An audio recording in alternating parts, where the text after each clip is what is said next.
Воопшто е потребен некој поинаков пристап. На стално имаме недостаток на лекари и сестри. Ние и сега сиве доктори и сестри што се набира, уште утре да ги примеме, имаме работа.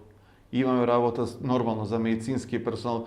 Голем проблем е немедицински персонал, персонал кој што по илјадници причини е примен, вие немате ефект од тој персонал. Ова пандемија покажа дека мора струката да е на прво место.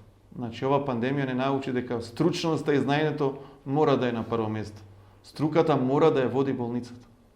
Значи, не може друг да ја води болница. Мора струка, значи, нас ни требаат стручни лекари и опрема и кадар. Не медицински персонал, јас и сега кога сум, му викам, ако нема завршено медицинска сестра, доктор, ако не си специјалист, нема што да разговараме. Нас ни треба ограничен број на друг персонал кој што е помошно технички, али не до безвез. Значи, нас се знае точно во медицината, према број на пациенти, према население, колку треба да имате сестри, колку треба да имате доктори, за таа болница да може да функционира. Колку ќе успееме во тоа, не можам да кажам, затоа што има тука и други фактори, меѓутоа моја заложба е да лекарите обавезно ги задржиме тука во Охрид, да донесеме доволно опрема, доволно кадар, за да имаме што да му понудиме. Затоа што сега е модерно време, нема лекар кој не знае компјутер, нема лекар кој не знае два-три јазика и него светот му е отворен, тој од заутре може да замени тоа Охрид.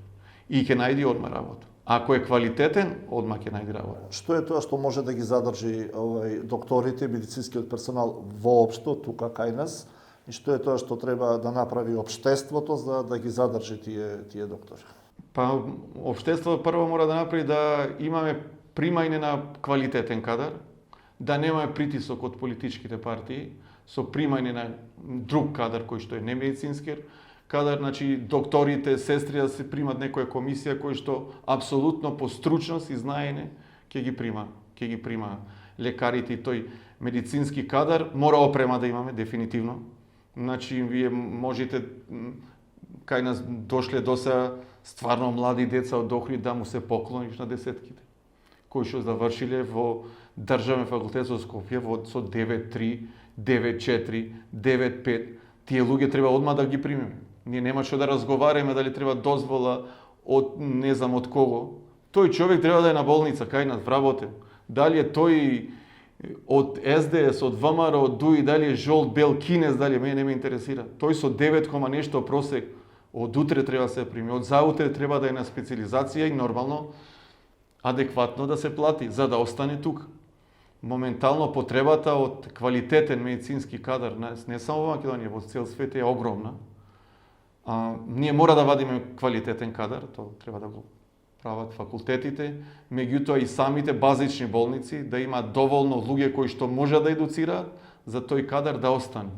Иначе тој кадар дефинитивно, ако ние не му понудиме модерна опрема, значи модерна болница, тој ќе си замени.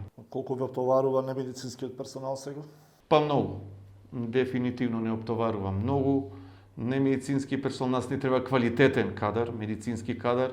Немедицински кадар вие имате некој кој што сте наследиле, кој што некој можете да го трансформирате, меѓутоа не можете, некој не може да го трансформирате. Одредени оддели од болницата апсолутно би требало да бидат како сервисни услуги, значи да користат надворишни услуги, не гледам причина да имаме ние такви вработени кои што ни земаат да речам големи средства, а најбитно е што битно е пациентот што го добива. Значи треба пациентов да каже дали е задоволен од услугите на наша болница, тој не е задоволен, пошто треба да е задоволен од прием, од начин на лекување, од опрема, од све. Ние можеме да кажеме, јас сум работел и сум одел и по многу болници, и во приватно имам бидено, и во странство, така да имаме многу уште да работиме, за да достигнеме некој ниво и на знаење, и на стручност. Малу не е точно дека ова пандемија не врати малу назад, иначе по мене секој доктор мора барем во текот на годината едно 15 дена да помини во болница што е во странство, да види какви се значи самите навики на работење, знаење, протоколи на лекување и да све да научи дека со седење во ниедна држава нема плата.